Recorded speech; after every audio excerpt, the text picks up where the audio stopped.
चालू करेल। नमस्कार सर्व पत्रकारांचं स्वागत।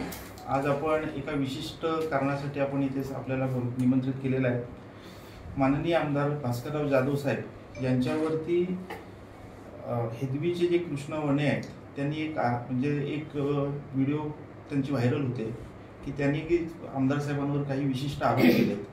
त्या आरोपांना उत्तर देण्यासाठी आज आपण आपल्या पत्रकार परिषदेत इथे बोलवलेले आहे। कृष्ण वणे यांनी आमदार साहेबांवरती आमदार साहेब विशिष्ट जातीसाठी फक्त काम करतात किंवा विशिष्ट जातीलाच ते सहकार्य करतात अशा प्रकारचं एक त्यांनी वक्तव्य केलं आहे।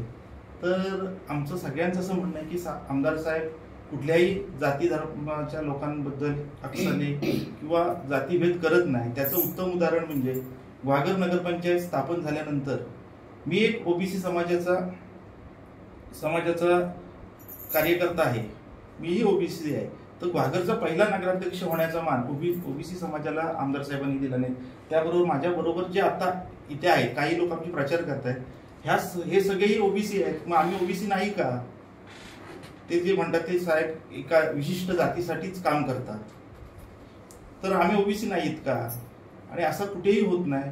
आमदार साहेबांनी ओबीसी समाजाला प्रत्येक ठिकाणी मानाची पदं दिलेली आहेत। सभापती पहिल्या आमदार साहेब पहिल्यांदा निवडून आल्यावर मंत्री झाल्यानंतर आमच्या गड्डे मॅडम सभापती झाल्या, उपसभापती राजेशजी बेंडल झाले, त्याच्यानंतर आमचे सीताराम ठोंबरे उपसभापती झाले, त्याच्यानंतर सुनील जाधव ते सभापती झाले, सुनील पवार हे सभापती झाले, वरंडे मॅडम नगराध्यक्ष झाल्या, स्नेहा बागडे नगराध्यक्ष झाले, सुधाकर सांगळे बांधकाम सभापती झाले, नरेश पवार उपनगराध्यक्ष झाले, पुढे नगराध्यक्ष झाले। अशा प्रकारचं साहेबांचं काम आहे। त्याच्यामुळे साहेब सर्व जाती धर्माच्या लोकांना बरोबर घेऊन साहेब जातात आणि साहेब विशिष्ट मराठा समाजाचंच कार्यकर्त्यांना पुढे आणतात। हे फार चुकीचा विषय आहे। नगरपंचायतमध्ये कुठल्याही नगरपंचायतच्या इलेक्शनला कुठल्याही मराठा समाजाला साहेबांनी प्रतिनिधित्व दिलं नव्हतं। फक्त 1 वर्षासाठी विनायक राधाधर जाधव हे स्वीकृत नगरसेवक 1 वर्षासाठी होते। त्याच्यानंतर त्यांनी दुसरा एक आरोप केला की आम्ही कायम ओबीसी समाजाचे विषय घेऊन आमदारांकडे जात होतो। तर कृष्ण वणे खरोखरच कधीच आमदार साहेबांना भेटले किंवा आमदार साहेबांकडे कधी गेले ओबीसी समाजासाठी त्याचा त्यांनी खुलासा करावा की खरोखरच आमदार साहेबांकडे जर ते गेले असतील आणि आमदार साहेबांनी लक्ष दिलं नसेल ते स्वतः जाऊन, तर आमदार साहेबांना आम्ही विचारू, आम्ही ओबीसी समाजाचे आहोत, तुम्ही आमच्या ओबीसी समाजाकडे का नाही दुर्लक्ष केलं? तर त्याचाही त्यांनी खुलासा करावा। तिसरी गोष्ट त्यांनी सांगितलं होतं की आणि आमदार साहेब ओबीसी समाजाला सर्व आमदारांकडे आम्ही जातो आणि ओबीसी समाजाला ते करत नाही, तर भास्कर जाधवच फक्त आमदार आहेत का जिल्ह्यामध्ये?